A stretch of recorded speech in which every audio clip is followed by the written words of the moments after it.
Buenas tardes. A continuación, les vamos a presentar las fuentes legales. El equipo está conformado por Berenice, Ulises, Alejandra y su servidora Argelia. La Convención de Viena. Esta se le conoce como la Convención de las Naciones Unidas sobre los contratos de compra y venta internacional de mercancías. Se crea en 1980 y se lleva a cabo el 11 de abril de 1980, entrando en vigor el 1 de enero de 1998. Esta convención lo que hace es dar los lineamientos de forma que sean uniforme y equitativos para los contratos de compra y venta internacional, creando seguridad jurídica en los intercambios comerciales, ayudando a reducir los gastos de operación. La Convención de Viena es aplicable en diferentes contratos de compra-venta de mercaderías entre partes que tengan sus establecimientos en estados diferentes, cuando estos estados sean estados contratantes o cuando las normas de derecho internacional privado prevén la aplicación de la ley de un estado contratante. Esto no se trata en cuenta del hecho de que las partes tengan sus establecimientos en estados diferentes cuando ello no resulta del contrato, ni de los tratados de este, ni de información relevada por las partes en cualquier momento ante la celebración del contrato o en el momento de su celebración. A los efectos de determinar la aplicación del presente convención, no se tendrán en cuenta ni la nacionalidad de las partes del carácter civil o comercial en el contrato. No aplica la Convención de Viena en las compraventas de mercaderías compradas para su uso personal, familiar o doméstico, para subastas judiciales de valores mobiliarios, títulos o efectos de comercio y dinero, de buques, embarcaciones, aerodeslizadores y aeronaves, y de electricidad. Los elementos de formación de un contrato es la propuesta de celebrar un contrato dirigido a una o varias personas determinadas, constituida oferta si es suficiente, precisa o indicada la intención del oferente y dando a obligar en caso de aceptación. Una propuesta es suficiente, precisa e indica las mercaderías y expresa tácitamente, señala la cantidad y el precio o prevé un medio para determinarlos. Y toda propuesta no dirigida a una o varias personas determinadas será considerada como una simple invitación a hacer ofertas, a menos que la persona que haga la propuesta indique claramente lo contrario. Dentro de las obligaciones, el vendedor deberá de entregar las mercancías, transmitir su propiedad y entregar cualesquiera documentos relacionados con ellas en las condiciones establecidas en el contrato y en la presente convención, mientras que las obligaciones del comprador deberá pagar el precio de las mercaderías, y recibirlas en las condiciones establecidas en el contrato en la presente convención. Dentro del incumplimiento del comprador está ejercer los derechos establecidos en los artículos 46 a 52, exigir la indemnización de daños y perjuicios conforme a los artículos 74 a 77.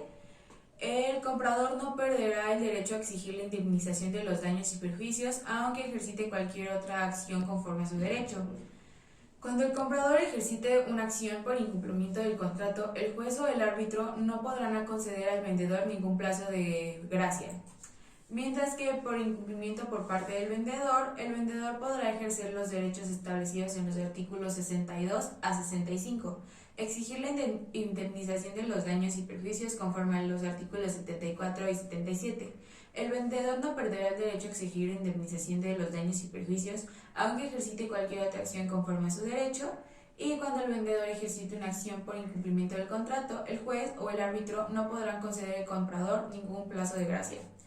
Los riesgos dentro del contrato de compra-venta implica el transporte de las mercaderías. El vendedor no está obligado a entregarlas en un lugar determinado. El riesgo se transmite al comprador en el momento que las mercaderías se pongan a poder del primer porteador para que las traslade al comprador conforme al contrato de compra-venta. Cuando el vendedor está obligado a poner las mercaderías en poder de un porteador en lugar determinado, el riesgo no se transmitirá al comprador hasta que las mercaderías se pongan en poder del porteador en su lugar. El hecho de que el vendedor esté autorizado a retener los documentos representativos de las mercaderías no afecta la transmisión de un riesgo. Y eso es todo de la Convención de Viena. Los principios UNIDROIT son reglas generales establecidas y aplicables para regular los contratos internacionales, que derivan su obligatoriedad de la voluntad de las partes y no de la voluntad que expresan las leyes y los tratados internacionales. Asimismo, su principal objetivo es unificar el derecho privado y estudiar las principales necesidades y métodos para poder modernizar y coordinar el derecho internacional privado y el derecho comercial, así como también llevar a cabo la elaboración de principios y normas que sirvan que sirvan como instrumentos para la unificación del derecho. Otra de las cosas que pretende es la libertad de contratación y la lealtad y fe negocial. Para su aplicación es necesario que todas las partes involucradas en dicho contrato estén conformes con que este contrato se lleve bajo los principios de la UNIDROIT y es aplicable para los contratos mercantiles. Asimismo, los temas que regula son los contratos mercantiles internacionales. Y por último, es importante saber la estructura jurídica de este, la cual se conforma de tres organizaciones o tres organismos, el cual es el secretariado, que es un órgano ejecutivo encargado de llevar a cabo trabajos programados por la institución. El segundo es el Consejo de Gobierno, el cual supervisa el cumplimiento y ejecución de las políticas y normas. Y por último, y más importante, es la Asamblea General, el cual es el órgano supremo de la UNIDROIT. Mi nombre es Luis Ulises Castro García y les voy a hablar sobre la siguiente fuente legal internacional, la UNCITRAL, la cual es la Comisión de las Naciones Unidas para el Derecho Mercantil Internacional, en inglés CEUDMI. Para empezar, ¿qué es? Bueno, como su nombre lo indica, esta es el principal órgano jurídico del sistema de las Naciones Unidas en el ámbito del derecho mercantil internacional. Esta se va a encargar de regular las actividades comerciales a nivel global. ¿Cuál es su origen? Esta fue establecida por la Asamblea General en 1966, más en específico en la resolución 2205-21 de 17 de diciembre de 1966. ¿En qué contexto surge? Bueno, una vez que la Asamblea decida y determina establecer la comisión, se reconocieron las disparidades existentes entre las leyes de las naciones, las cuales fungían como un obstáculo al comercio y entorpecían los procesos de intercambio de mercancías, a lo cual se llegó a la conclusión que mediante dicha comisión las Naciones Unidas podrían desempeñar un papel más activo en la reducción de estas barreras y ayudar en la eliminación de los obstáculos. ¿Cuál es su función? Bueno, la principal función de la CEUDMI consiste en modernizar y amortizar las reglas comerciales internacionales. Y sus principales objetivos van a ser apoyar los objetivos de desarrollo sostenible, que son los ODS, los más recientes, me parece que son 2020. Bueno, también como objetivo tiene coordinar y cooperar en las actividades jurídicas de las organizaciones internacionales y regionales que actúan en la esfera del derecho mercantil internacional, así como promover el Estado de Derecho en los planos nacionales e internacionales en dicha esfera. En específico, bueno, de manera general, se va a centrar en propiciar algunas reglas que se puedan ser utilizadas en las transacciones internacionales y que permitan facilitar dichos procesos. ¿Qué temas maneja? Bueno, algunos de los temas que maneja se encuentra el arbitraje y conciliación comercial internacional, que está enfocado hacia la solución de dichas controversias y a la moderación de manera parcial entre problemas con dos estados. También se encuentra la compraventa internacional de mercaderías, como ya se había mencionado anteriormente, así como las garantías reales, insolvencia, los pagos internacionales, el transporte internacional de mercancías, el comercio electrónico, la contratación pública y desarrollo de la infraestructura y la estructuración de formas societarias simplificadas.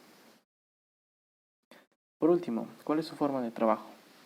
Bueno, en su página oficial, la SEUDMI menciona que se lleva a cabo su labor en 2 periodos de sesiones anuales, que se celebran de manera alterna, un año en Nueva York y el otro en Viena.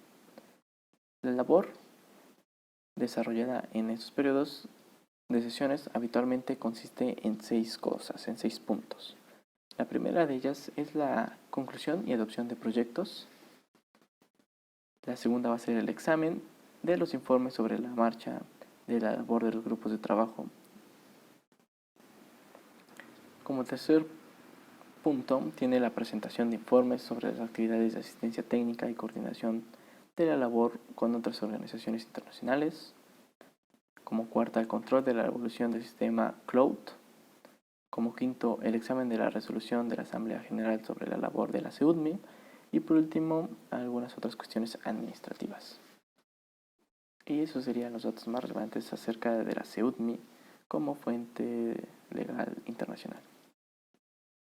A continuación se explicará lo que es la Cámara de Comercio Internacional, la ICC. Para empezar, ¿qué es? Es una organización no gubernamental fundada en París en el año 1919, cuyos miembros son miles de empresas y asociaciones empresariales pertenecientes a más de 150 países y a todos los sectores de la actividad económica. ¿Cuál es el origen? El origen, la ICC se va a fundar en lo que es la raíz de la Primera Guerra Mundial. Esto es cuando ningún sistema mundial de reglas gobernaba el comercio, la inversión, las finanzas o las relaciones comerciales. En este caso, sin esperar a que los gobiernos llenaran el vacío, los fundadores de ICC actuaron con la convicción de que el sector privado está mejor calificado para establecer estándares globales para los negocios. Las acciones que realiza son que se ha encargado de establecer varias normas que regulan distintos aspectos del comercio internacional, entre otros los Incoterms. En este caso la última versión va a ser en el 2020 y estos los cuales van a definir qué son obligaciones de compradores y vendedores en las compraventas internacionales. La USP 600, que es Uniform Customs and Practice, y la arbitración. Sus características van a ser única organización realmente global, es un organismo multisectorial, posee una autoridad en la creación de reglas que rigen la conducta de empresas, cuenta con instituciones especializadas tales como la Corte Internacional de Arbitraje, Oficina de Prevención de Delitos Comerciales y por último es un organismo consultivo de ONU, OMC, la OCDE, G8, G20, el Banco Mundial, Business Industry and Advisory Council, en este caso va a ser la BIAC, la Organización Internacional de Trabajo, que es la OIT, y por último la Organización Internacional de Empleadores, que es la OIE. La Uniform Customs and Practice for Documentary Credits, la USP 600. En este caso son reglas internacionales que rigen las cartas de crédito comerciales.